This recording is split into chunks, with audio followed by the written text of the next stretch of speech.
My check, 1, 2. See how our leaders become misleaders, and see how our mentors become tormentors. Freedom fighters became dictators. They're killing our people in Karamoja. We are fighting for freedom. Thank you. Thank you.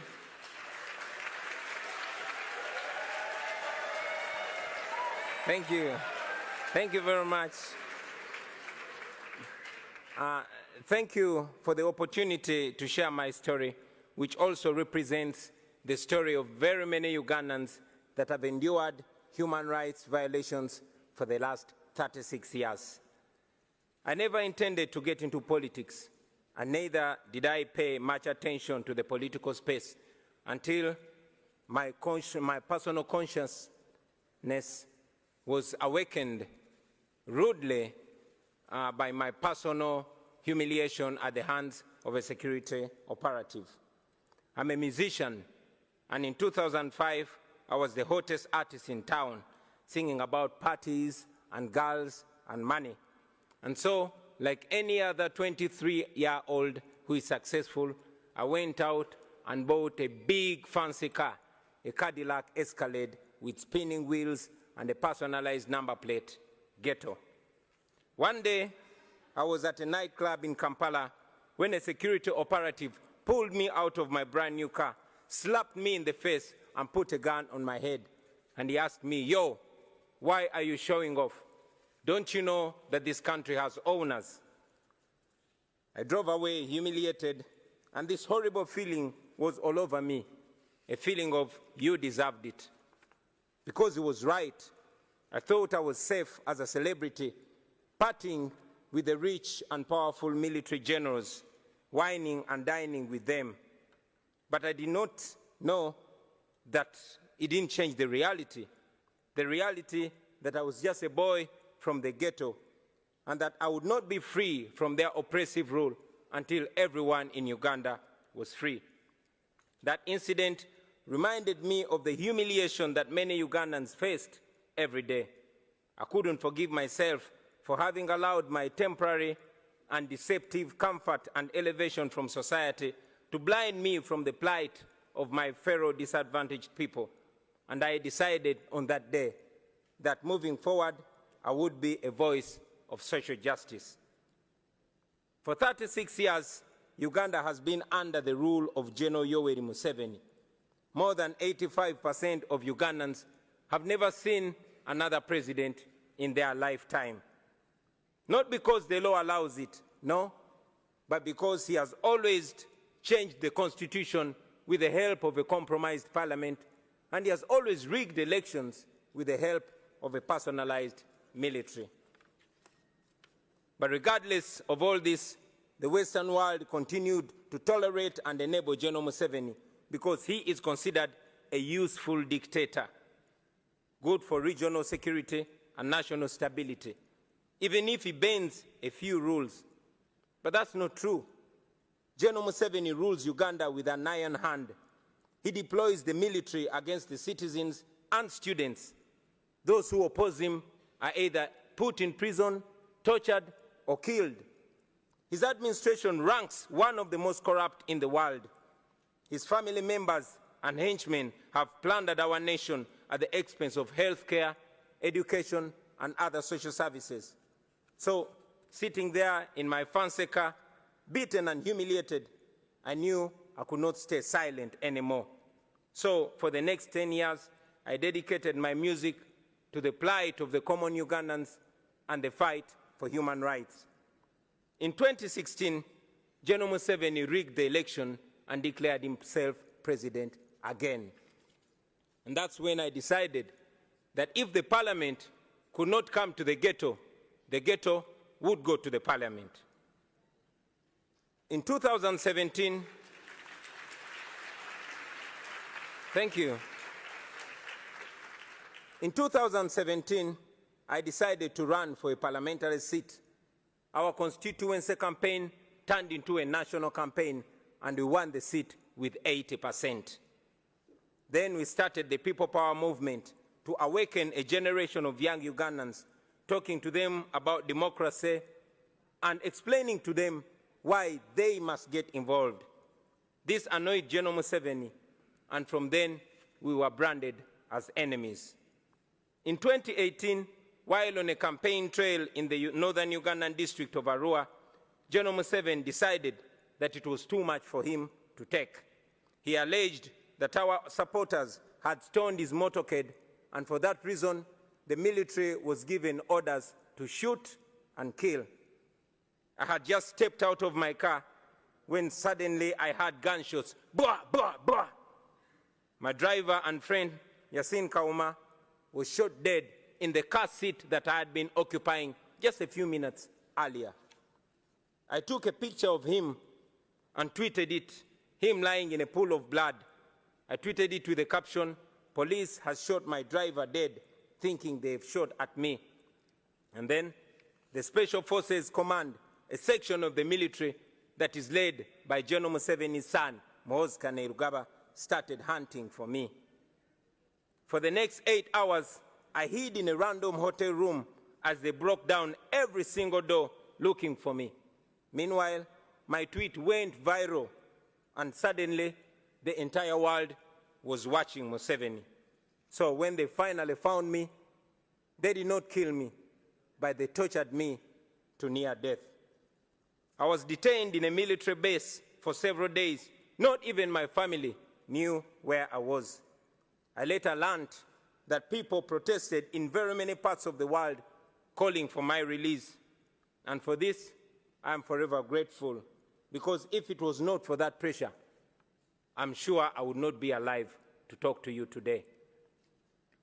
In a military court, I was charged with the offense of annoying the president, treason, and illegal possession of firearms.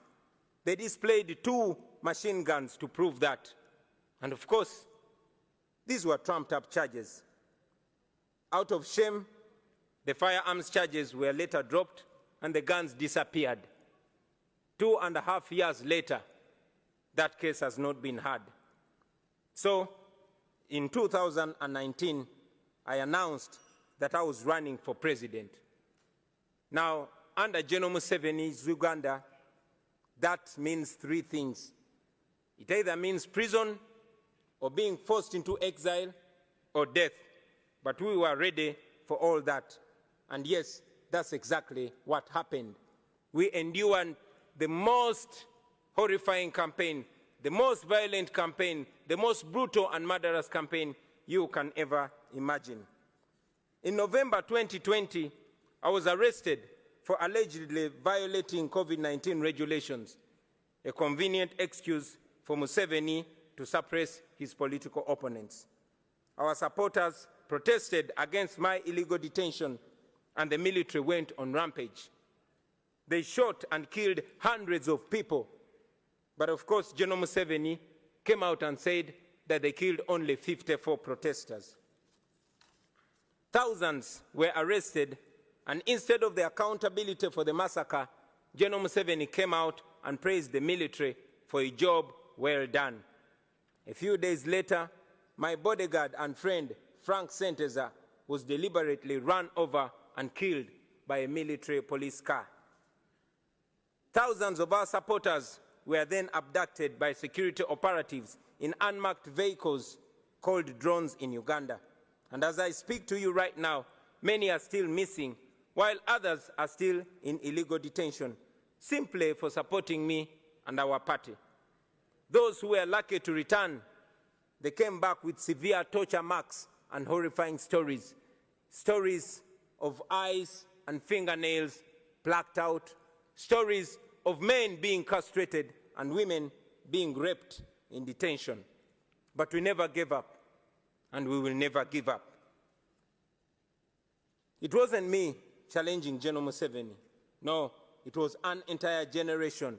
And for the first time, there were no tribal lines, there were no religious lines, there were no class lines.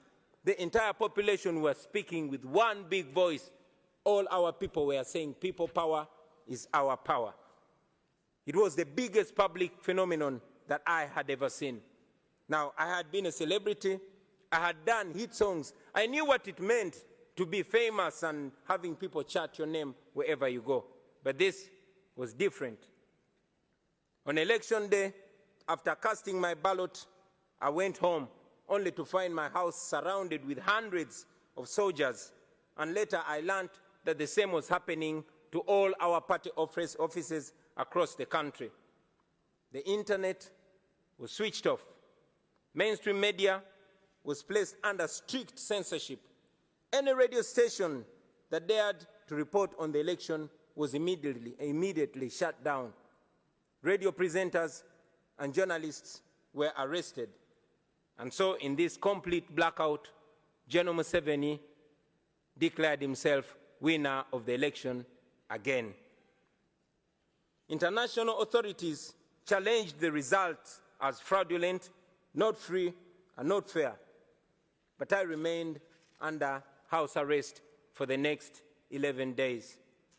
Ladies and gentlemen, it is not an exaggeration to say that my life is in danger because I live in Uganda, and after here, I am going back to Uganda.